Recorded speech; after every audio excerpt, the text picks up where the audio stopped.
public company, I mean, obviously there's more pressure. When Yuri went public, Newbridge was already public when I joined. I remember the executive management, the amount of stress they were under.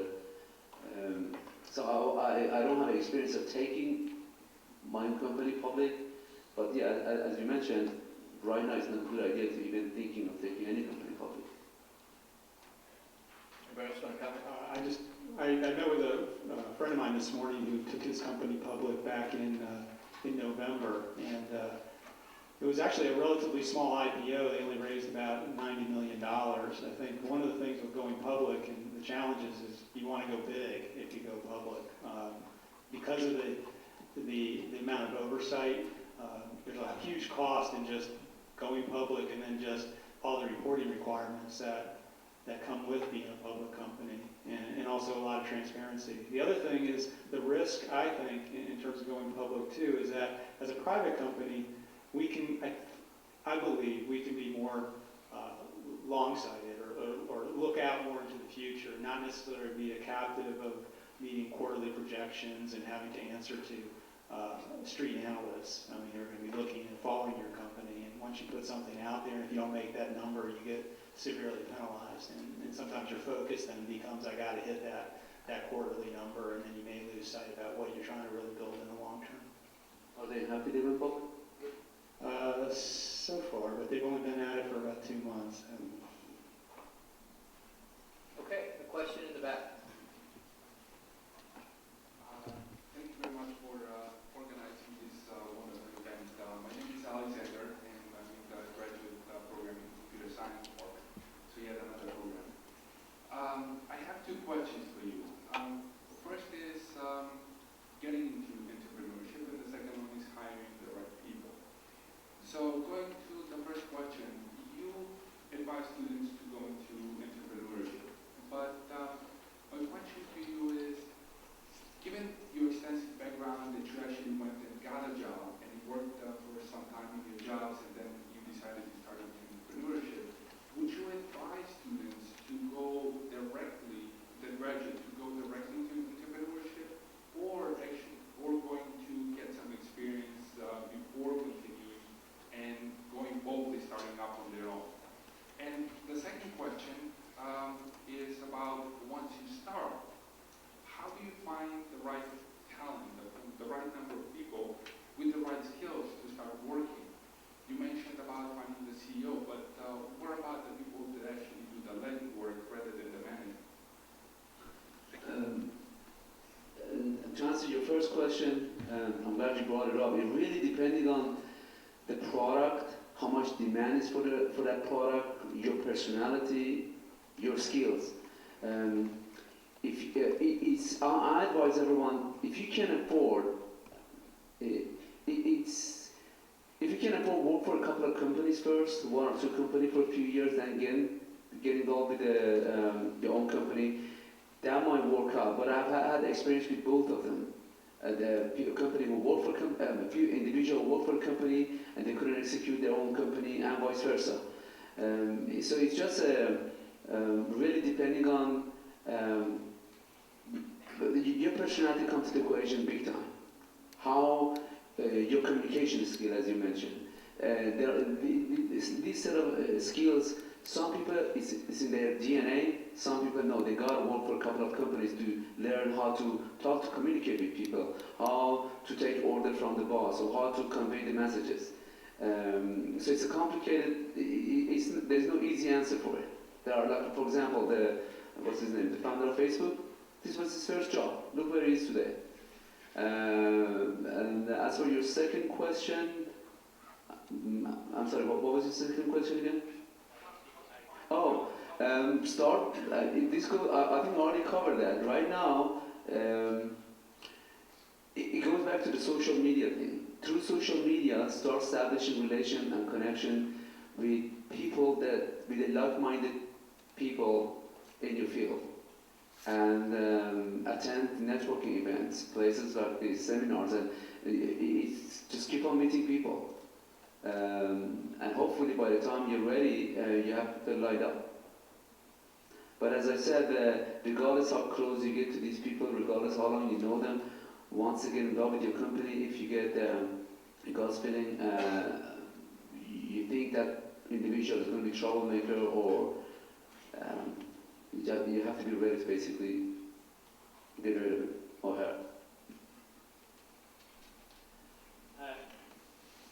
In my opinion, when you go to the computer science engineering school, they don't teach you how to run a business, how to start a business. What you learn is very technical, and to use that, and that's the training we have. I'm not knocking the schooling system here, that, but has worked good for me. If it was not for that, I won't be able to accomplish much.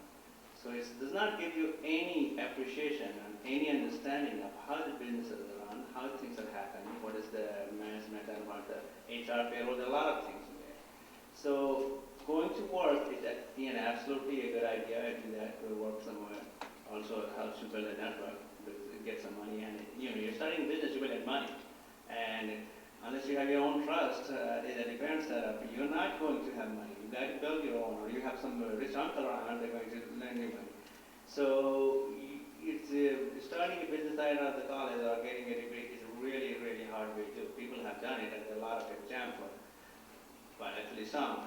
But for every one success, you will find 100, if not more, that is failed. So that's something that I would not be my advice, and that's I didn't do that.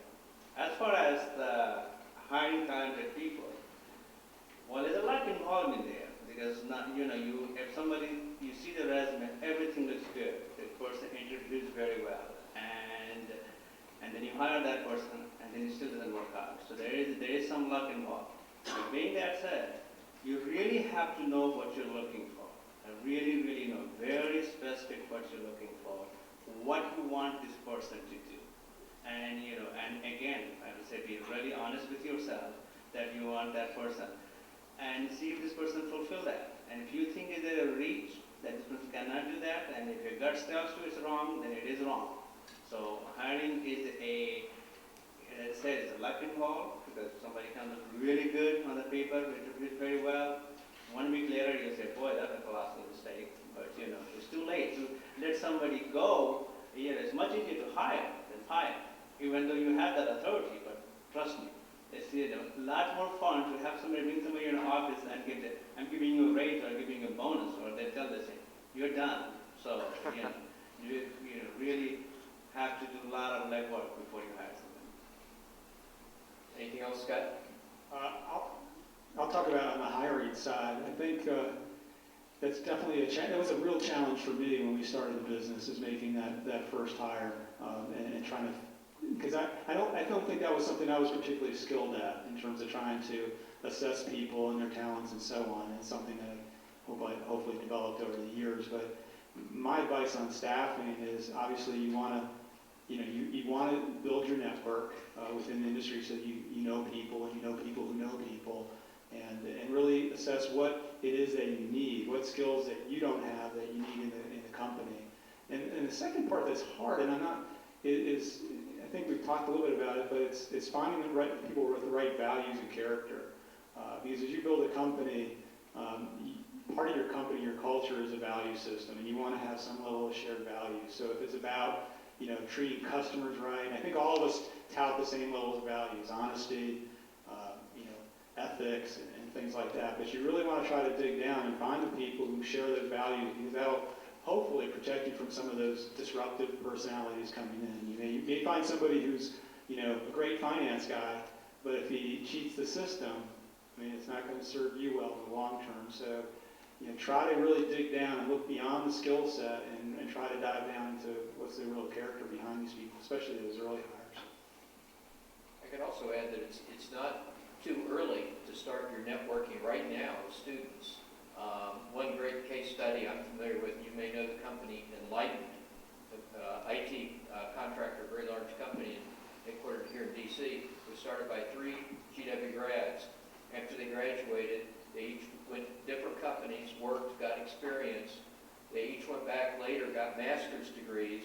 Then they came together after that and started Enlightened. And they complemented each other. They'd known each other since GW days, and they're very successful working together. So they to start now as a GW student and meet other people and start thinking. Next question. Want to bring the microphone down here in front?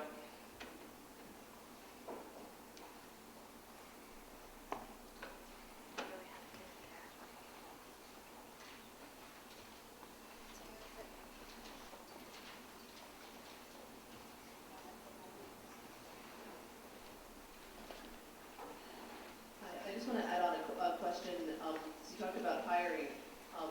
I'm wondering, even in the earlier stages, when you're sort of refining the idea, forming the business plan, and finding your sort of core collaborators, what do you look for in those people, and how do you see that that is going to be a successful collaboration? Mine always looked at personality. I even, because the company was called Telezoo, Zoo of Telecommunication. I remember one of the questions that I asked, because I needed everyone to be like relaxed, cool. I even asked them if they can make a monkey sound. I asked everyone. And the one who didn't, were feeling comfortable, I didn't hire them. And the one who did, I hired them, the only one. And the CEO that wasn't interviewed by me, he was the only wrong person in the company, plus a friend of mine. But that wasn't part of the interview process. I knew him from University of Maryland. But trying to give you a short answer, personalities. I mean, there are a lot of factors here, but personality to me is number one. You got the wrong person in the company with the wrong personality. You could have like a fantastic product, fantastic company. That individual with the wrong personality could basically hurt the business. Add on, I mean, I think part of it is you as an entrepreneur need to establish what your vision is and what you're trying to build. And you want to make sure that when you bring those initial folks in, that you really share your vision and really dive down and make sure that they want to go after that vision as well, that it's important to them, that they buy into it. And it is also important that, from a personality side, that you're building a team, so you want good teamwork. And they don't necessarily all have to be friends, but they need to be able to work together in a collaborative way. And that conflict is okay in a team, but you need to have good, people who can work through it in a professional manner to drive to, a consensus decision that you're going to go forward on. So I think it's important that you communicate that vision, make sure that you're getting people who are passionate and bought into the vision that you're trying to build, especially those early ones, and that make sure that you've identified what your gaps are in terms of skills or needs that you're trying to fill. Because again, you don't want to just hire a bunch of people like you with the same talents as you, because that's not getting you anywhere. I agree with that, but one of the things you asked is what is early on, so I'm assuming you meant that you were starting the company, what you're looking for, the hiring, what your criteria is. Of course, the personality and ethics and all this is very important. The one very, very important part is you already have some people existing in the company. The chemistry has to be there. This person that you're bringing on cannot be a tip that scale or be a bad apple. It has to fit with that. So you have to be just that this person is going to be a good fit in this organization. I don't mean just the work, but it's extremely important, like the first thing. Fitting in the personality and all these things and how it is a small office. It's already part of the businesses in a small group, and it's, if they're not getting along, you will see that. As it gets bigger, then you're hiring a programmer. What do you hear? The guy sitting in the corner writing the program doesn't want to associate with that. Boy, do I know I have a lot of the NASA scientists doing that. But that's a different story. But you're bringing somebody in HR that he or she needs to interact with the people, different personality, and they have to see that it fits or not. So chemistry has been very important for that job, and see how much interaction that person has to do with other groups. So yeah, that is very good. The thing is, if that individual really doesn't have the right skill, or he or she is not perfect, certain skills, once the individual get involved part of the company, they can learn. But when you got the wrong personality, there's nothing you can do. I mean, nothing's going to change. The skills can be the other employee, they can help her out or help him out. Personality, no. Wrong personality, no. Pass the microphone. Yeah, thank you. All right, quick question in regards to the best sources that you know also to determine who owns which portion of the market share, Market share of what? of population, whatever your population that you're trying to serve. Your target market. I'll start a little bit. I think it obviously depends on what business you're trying to build because there's tons of resources out there in terms of market research. I know that. It can range from a number of things. I'm not a marketing person per se, but I mean, one level, and there's cheap ways to expensive ways.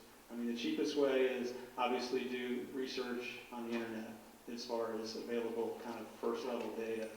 I think the second level is, we talked about building a network, but build a network, and if you're gonna, go in a specific industry, get involved in some industry associations early on, even before you start the business, and network out there. Go to those events, meet people, meet some of the leaders, and so on. You'll get some insight on what some of the trends are, who the players are.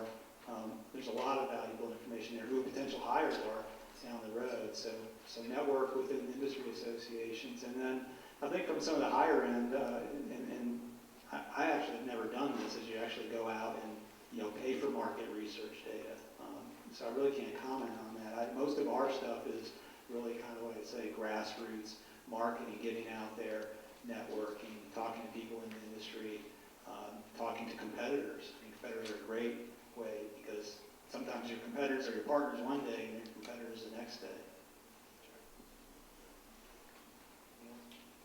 Pass it behind you. Thank you.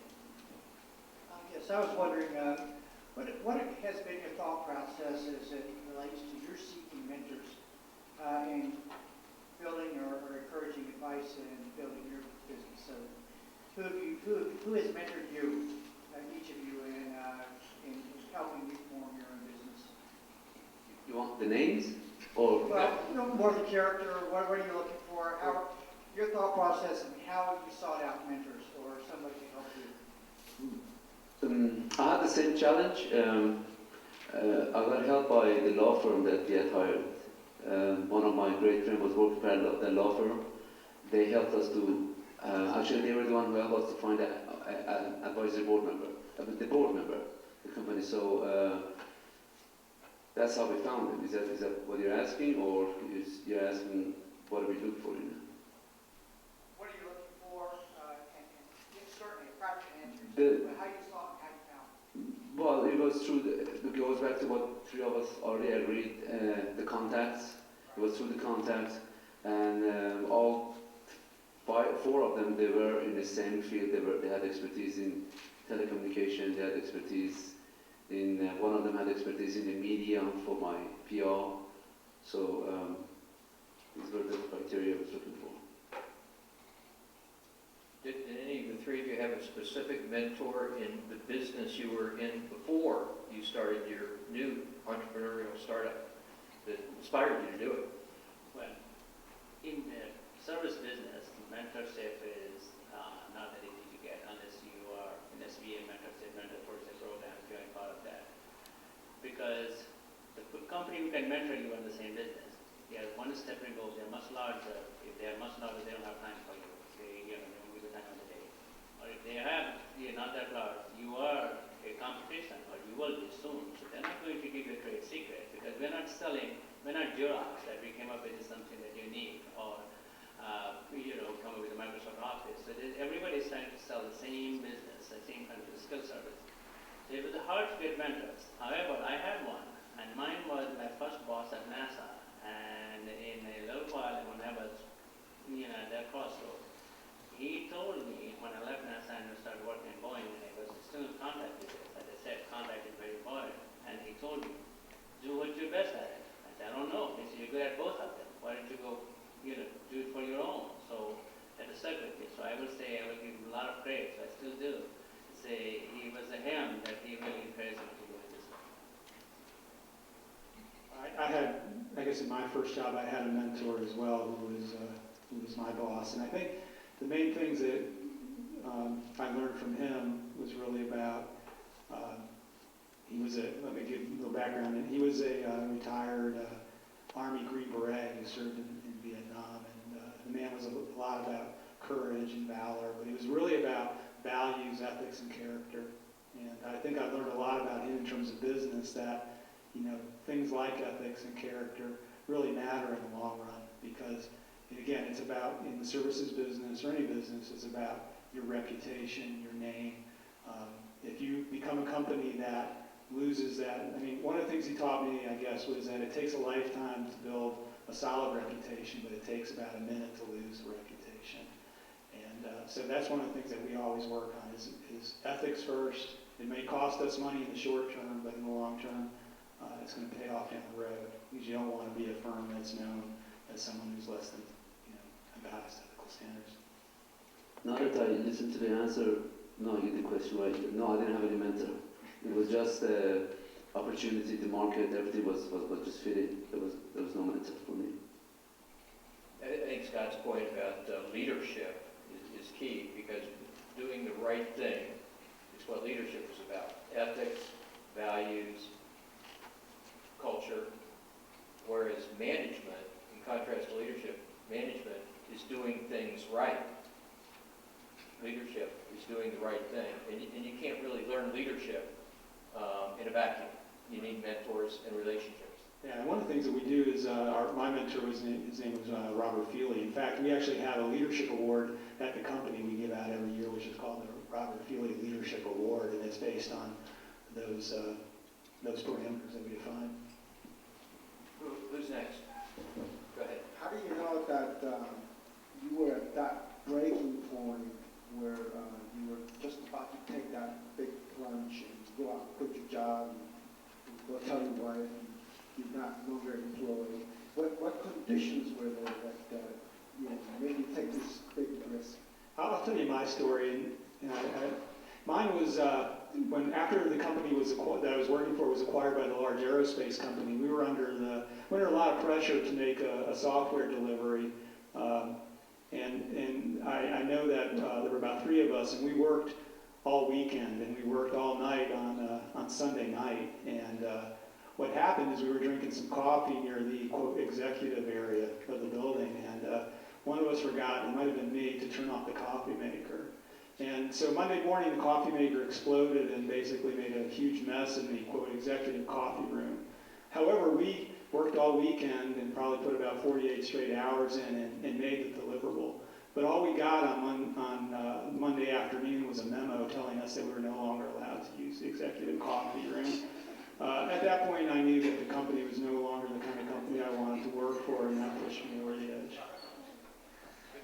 It's a function of several variables.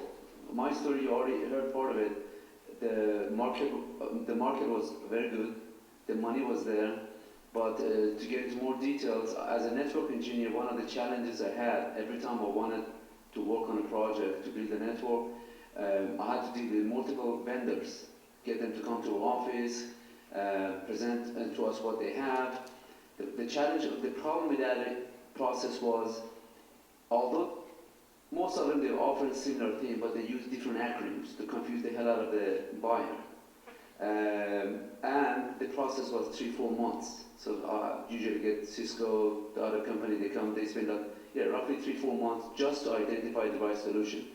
So I figured, why not just building a website, inviting all these telecom company, building a database, and get all these telecom company enter their product specs into this web-based account, and then our engine would get this information, normalize it, and stacking them up against each other for the IT buyers. So this way, you as an IT buyer, you could have gone to Telesma and say, I'm looking for a router that does this, support this kind of protocol, blah, blah, blah. Within seconds, since the database was populated by Cisco, Lucent, Nortel, you name it, when they existed those days. Within seconds, you could get all these products right next to each other, and then you could, there was a link called RFQ, request for code, or request for a proposal, and it automatically would go back to the company. And the moment we launched it, it was no-brainer. I remember the first check we got from Cisco before we even get the funding, $150,000 check came from Cisco. And that was the time I even didn't know how to price this out. I just came out a number out of my, and it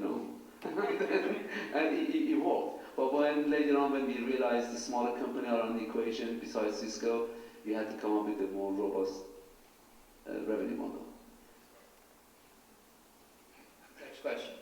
I'm Yogesh Patel. I graduated from engineering school here, and I have a small systems integration company, and we just received our 8A certification from the government, so it's kind of targeted to people that have federal business. I was wondering, have you taken advantage of any of the SBA 8A certification type of programs to develop business, and if so, how? I've had trouble getting my first 8A contract, so how should I go about that, and also participating in the Entrepreneurship program for the federal government? We took advantage of 8A. I mean, we graduated from 8A, and let me tell you that just getting an 8A does not give you a license or does not guarantee you that you're going to get work. And it gives you it gives you some leverage. I know a lot of companies who got 8A and graduated from 8A without getting an 8A contract. So it also comes down to what you target, what you're looking for, what do you need the business plan, and who is your, if you're working in, I don't know which agency you're working at, I pick one, labor. And if you're trying to get an 8A contract at NOAA, that's not going to work. So you got to target the agency that you are in there, because that's where your first 8A work is going to come from where you are today. And you need to find a company which is there with graduating 8A or has graduated 8A, to them as your mentor. But the one who is out of 8A right now, they're not really interested in working with you, but the one who has graduated, those are the companies who want to hook up for that because their contract is technically complete. They cannot bid that, so they need a company that they can go with them and flip it over. So that's where I would start. But again, it comes down to having 8A helps, but there's no guarantee. It still comes down to marketing, knowing where the work is, contact, relationship, and again, the 8A works somewhat from every agency, but where you think you can get work. I mean, just having 8A from as use the example, labor is not going to guarantee you work at NASA or no. I will target the agency where I am. Go ahead, right here, since you got the mic, then we'll go back here. Hey, how's it going? I'm here, and my question is in terms of raising capital. Let's say you actually have an idea, and you want to raise capital for the idea. But in order to raise capital for the idea, people actually want a prototype. But to have the prototype, you actually need capital. So it's kind of like a chicken and an egg problem. And the other question is, how do you show that this idea is feasible, and it's not just buying the sky? How the idea is what? It's feasible. Okay. It's friends. It's a network of friends. Right today, there is no way you can raise any funding by just having an idea. Not even the prototype. It really depending on how, what a strong contact you have. So initially, you really need to just raise that fund from trustable friend that you know, and possibly if they're not in your field, but they trust in you. Because I haven't had that experience, but I've heard of scenarios that a couple of guys, they have the same expertise, they trust each other, and they shared all the information, and then the other one just decided to have a better network, but the idea was the other guy. And he started he basically stole the idea. I don't know what happened to them, but to give you a short answer, friends and families, close friends and families, and yeah, preferably if they're not in your field, but they believe in you. So once that helps you to really build a prototype, and depending on what you're building, the potential, you could talk to the VCs. Yeah, I think too, I mean, going to the real private equity or VC side, and more for VCs on kind of startup ideas is, they're pretty tough. I mean, they're going to want to see some, proof that this thing really has some marketability, and you can build a prototype, but, what does the market look like? Who are you going to sell it to? Can you prove some level of marketability of the idea or the product or the service or whatever you're going for? And then the second thing is, how does it discriminate from other competition in the market? And then what are barriers of entry? So if it's truly like a real product idea or some innovative concept, have you patented it? Is it protected in some form or fashion? Or because why would a VC want to throw a substantial investment on something that somebody could easily kind of duplicate in the marketplace. So it's tough. I mean, I think a lot of it's going to be, as we said, maybe some sweat equity going in to kind of get off the ground, because I wouldn't tell you that there's not a lot of people that are going to throw monies out just for an idea right away. I just thought of something. It's not really related to your question, but close enough. My experience with the venture capitalists, there's a fundamental difference between the VCs in the East Coast and the West Coast. The success in the West Coast, unfortunately, has been by far better. That's one of the things that I'm hoping to achieve, is making the environment here more relaxed than the West Coast. With the East Coast VC, when they talk to you as an entrepreneur, they fail. When they talk to you, they ask for exit strategy, business plan, financial. They don't realize you're an entrepreneur, you're a geek. You don't know jack about exit strategy. And frankly, you don't even care about, you don't even care about exit strategy, but they still continue asking. The West Coast VC, however, they get the Rolodex out, they have the team of people they know. All they do, they just listen to you. They do their homework at the end to see whether your product, whether you're talking out of your ass or your product really has the potential. If they feel your product has the potential, they won't even bother asking you about those financial execution, because they know they already know you're not going to be able to do that anyway. So focus on the product, and they get their network of people come to the equation and help you to do a better job. Historically, unfortunately, the West Coast VC have done a much better job than the venture capitalists here. Two other ideas for you. One is the government has what are called SBIR grants, Small Business Innovation Research Grants. So if you need to do research to develop your product, you may qualify for one of those grants.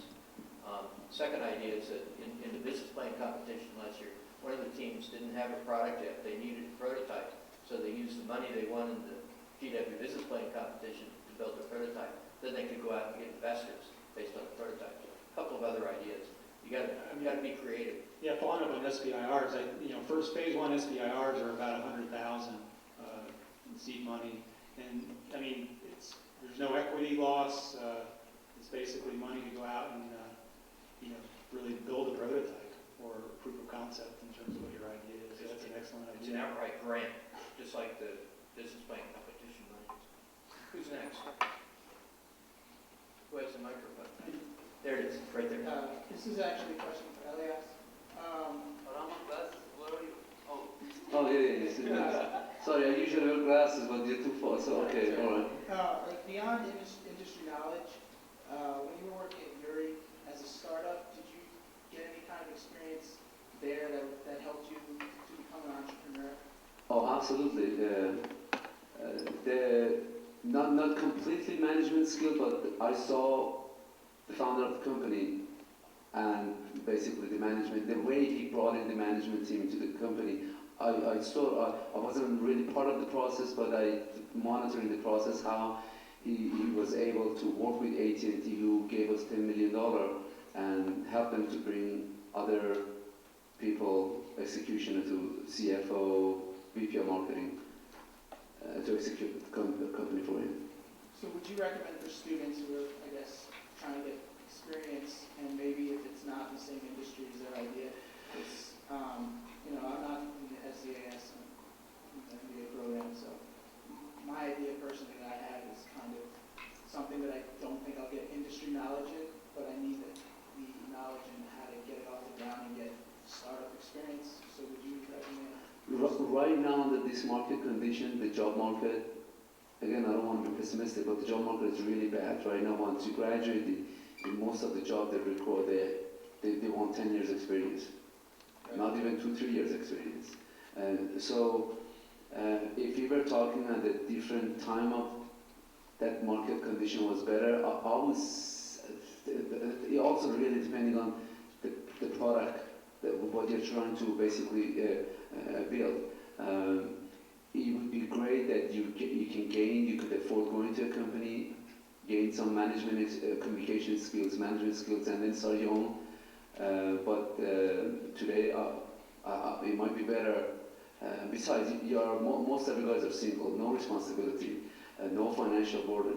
So it's perfect timing. If you believe in a great product, go for it. Okay, we have time for one last great question in the back here. If you could just pass it back. I want to get you guys out of here on time. Scott here, Coffee Pot Story triggered a thought with me. Scott, did you go back to your companies and agencies that you left to offer your services, or separate but similar? Great question. That's exactly what I did. I went back, and the first work I got once I left Boeing, first work I got back with the same people I used to work with. And I had the trade secrets that they needed me back, so I went to NASA. So that's where I got the first work. So it's much easier to get your first contract or first work if you're going to service side, the people who knows you, because otherwise you're not going to. And there's only people who know me really that well, they were willing to give it. So I went back to this university. Great. Let's have a hand for our panelists.